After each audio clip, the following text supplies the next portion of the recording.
Looking for ticking biological clocks, a self-described tragicomic, single parents by choice, and memoirs? Hello and welcome, my name is Meepolis, they, he, she, and this week's pick is Catalogue Baby, a memoir of infertility by Myriam Steinberg, and illustrated by Christache. Apparently, she's currently working on a sequel entitled Stick, Stay, Grow, but Catalogue Baby was originally published in 2021 by Page 2 Books. I picked this book up for an online book club that only lasted 1 month.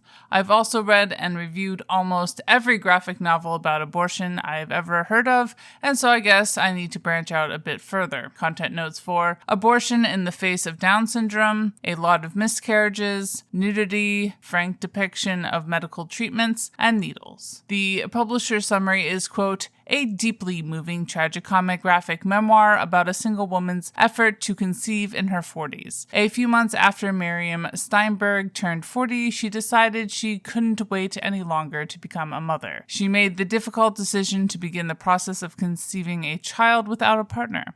With her family and friends to support her, she picked a sperm donor and was on her way. But Myriam's journey was far from straightforward. She experienced the soaring highs and devastating lows of becoming pregnant, and then losing her babies. She grappled with the best decision to make when choosing donors or opting for a medical procedure. She experienced firsthand the silences, loneliness, and taboos that come with experiences of fetal loss. Unafraid to publicize her experiences, though, she found that in return, friends and strangers alike started sharing their own fertility stories with her. Although the lack of understanding and language around fetal loss and grief often made it very hard to navigate everyday life, she nonetheless found solace in the community around her, who rallied to support her through her journey. Through it all, Myriam remained hopeful, and here she unflinchingly shares her story with wry humor, honesty, and courage. Beautifully illustrated by Christache, Catalogue Baby is one woman's story of tragedy and beating the odds, and is a resource for all women and couples who are trying to conceive. Catalogue Baby is a compassionate portrait of fertility and infertility that hasn't been seen before. End quote. Copying that over into my script, I'm a bit surprised that the summary jumps straight over the relationship that Steinberg starts the memoir in, and that she tries to make work before moving on to start down the single parent by choice journey, but that's not a huge deal, I guess. Starting off on the writing side of things, Catalogue Baby is a highly personal and vulnerable memoir, a space where there's a lot of diverse judgment from every different kind of person. It's also a very isolating and silencing space, so while I don't think I enjoyed this read, although some reviewers certainly have, I did find it pretty interesting. A very tightly focused memoir, Steinberg does give credit to the wider community that supported her through this journey to become a single mother by choice. Other notes to bridge the gap between reviewing a memoir and giving a creator biography: Steinberg lives in Vancouver, so this is CanCon, and she's Jewish. As a different kind of religious person, namely Christian, I really appreciate seeing how religion and religious traditions are woven into people's lives. Moving along to the artistic side of things, Christache's cartooning is fairly distinctive, and his use of a limited grayscale and pink color scheme was effective. Working together, Steinberg and Christache weave together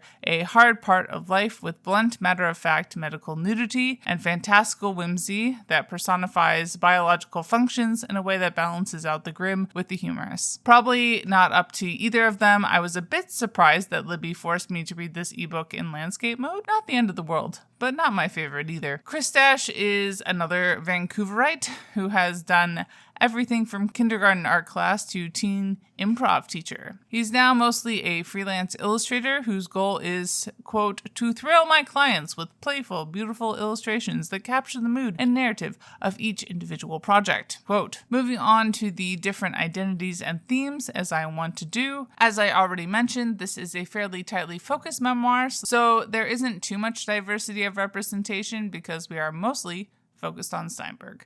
Bodies and function and failure to function is fairly central to Catalogue Baby, and disability does complicate my feelings about this book because, as I noted in the content notes, Steinberg does make the choice partway through her journey to seek an abortion because, after several rounds of genetic testing, the chance of her child not being born with Down syndrome is like 1%. I made it a content note because if that's going to be upsetting to anyone, they really should not read this memoir. It's not worth it. On a similar note, I don't think it's terribly useful for me to point my critique at cogs in this ableist and capitalist machine of a society that Steinberg and I live in. Please feel free to stop here if you think you might find what I am about to say upsetting. I'm going on a bit of a tangent. While I was very much raised to be pro-life, I am now 1010% pro-choice. It doesn't matter if it's a hard choice or an easy choice. I do ultimately think it's up to the pregnant person what they are going to do with their body throughout their entire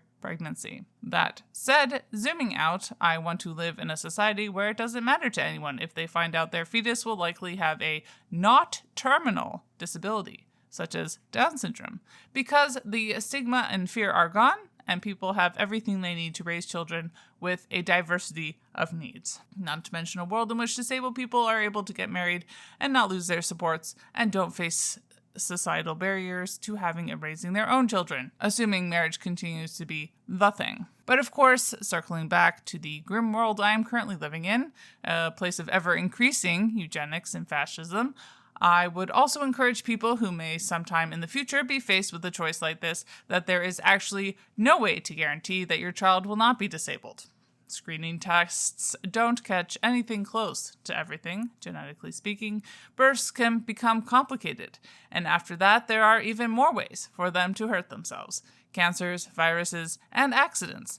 Eventually we are all either less than fully able-bodied or dead. Even in Catalogue baby, Steinberg's rabbit becomes unexpectedly disabled, and we do briefly follow Steinberg's relationship with her rabbit and the long road of recovery they faced around that same time. Class is touched on a bit more than usual, not like in a proper class analysis sort of way, but Steinberg is fairly upfront about how financially supportive her parents were of this journey. Gender felt perhaps somewhat surprisingly low-key, considering how gendered pregnancy spaces often are, or maybe I'm just conveniently forgetting parts, ?